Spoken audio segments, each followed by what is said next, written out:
Саламатсыздар ма бағбандар? Бүгін 4 сәуір.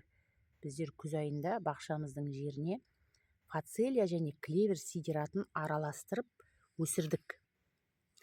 Фацелия шөбі 1 жылдық, ол өсіп, қурап осындай органика болып, тамыры жерді, топырақты құнарландырады.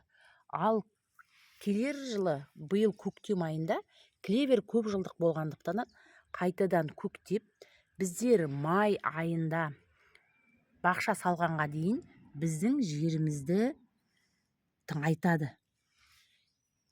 Сидират шөптерді күзде егіп тастап, көктемде осылай ерте өсіріп, бақша жерін тыңайтып алуға болады. Толық ақпарат менің YouTube каналымда.